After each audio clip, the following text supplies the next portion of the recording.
Here's what I really think of North Macedonia. Who will make the cut? Who will win our hearts? MJT Reviews.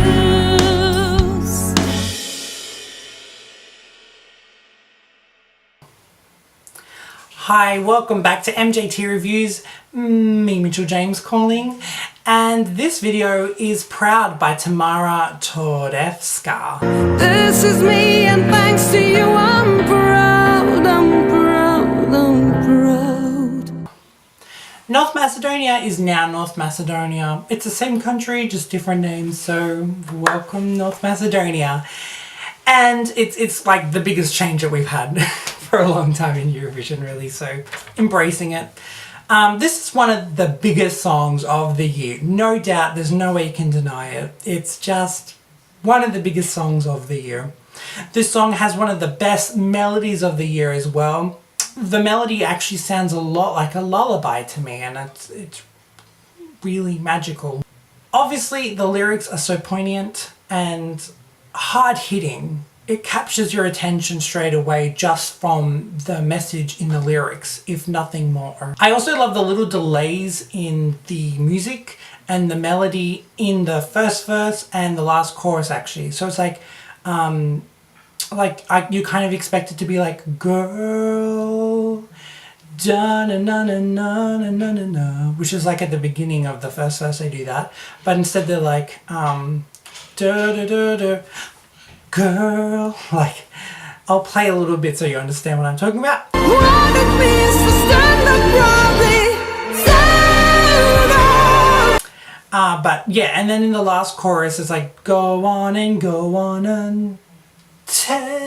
them. Go on now. Tell them. So there's breaks which actually make it really good. It kind of adds a lot of drama and suspense to the song, and it keeps you on your toes, because you could think that this song is so predictable by the way that it is as a power ballad. You're like, okay, well, I know what's coming up, but they add a little kind of, beat skips, and it really helps that keep you on your toes as a listener as well. So that's something that's really good, and clearly the writers wanted to avoid making this song predictable. And by doing that also, it keeps you listening to the lyrics and the message of the song. I don't like in the music video, this is just in the music video because I know music videos not that important, but they did like a slow motion lip syncing thing, which they use as a thing that I love when people do. And actually, if you ever look behind the scenes of how it's done, you actually have to sing the song in double the speed, which is really funny because a lot of times they do it because it's a really kind of emotional moment, and then you've got to be emotional in double the speed. So you'd be like, girl, da da da da, a lot to do, da da the power line on you. Girl, they will try to tell you what to do. Have no fear, the power lies in you. You have to just do it really fast, and then when it's slowed down, it's like the power lies, because you're actually singing in time, but you're singing slowly. Have no fear, the power lies in you. So that's how they achieve that. But in this particular case, she was a bit behind, lagging, and it wasn't in sync with the actual singing. So that just threw me off. It kind of irritated me. Shine your light, go and break the rules. But that's just in the music video. One thing I noticed with this song is that there is a significant instrumental break in this already 3-minute song. I checked the time to see if this was 3 minutes 26 seconds or something, and I knew that they would have to cut that bit out. The instrumental section between the end of the chorus the first time and the second verse, it was really long.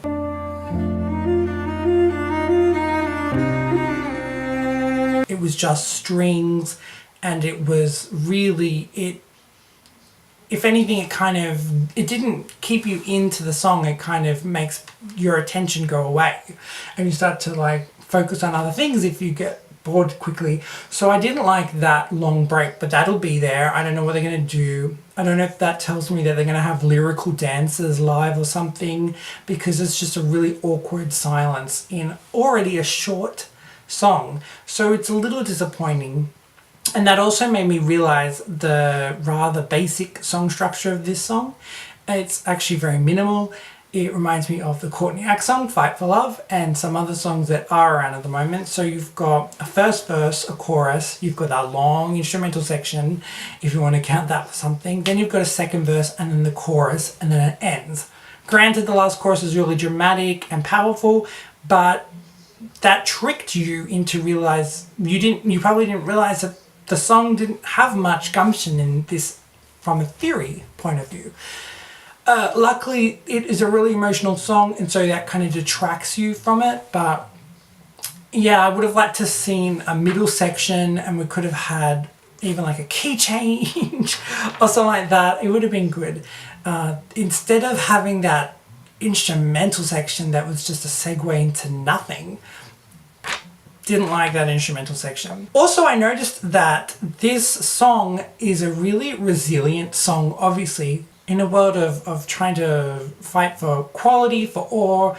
This is a great message about how powerful women can be.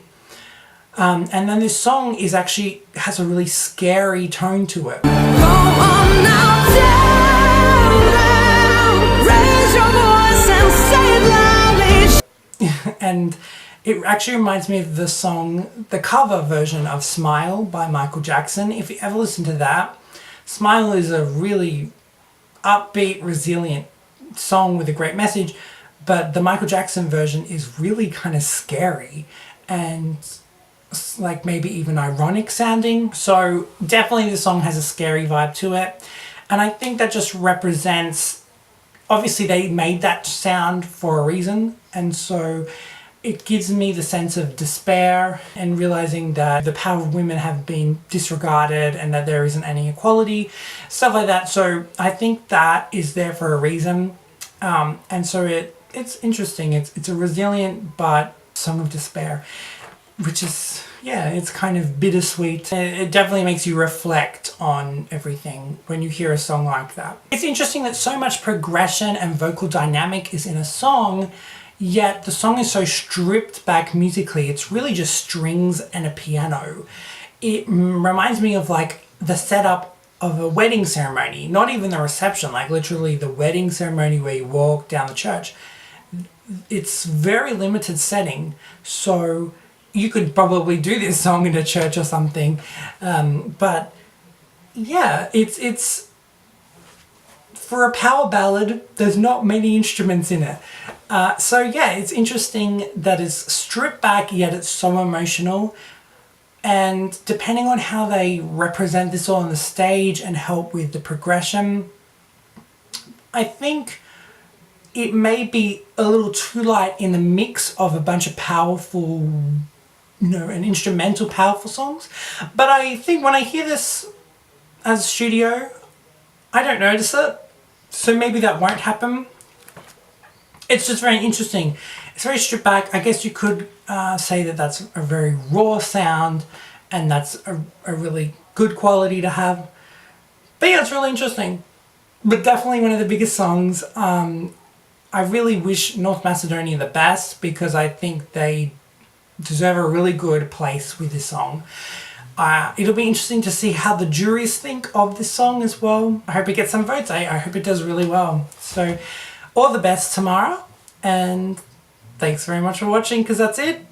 Check out what the jury think of North Macedonia and subscribe to see all my review videos because all the countries are up there. If they're not there yet, it'll be up there soon.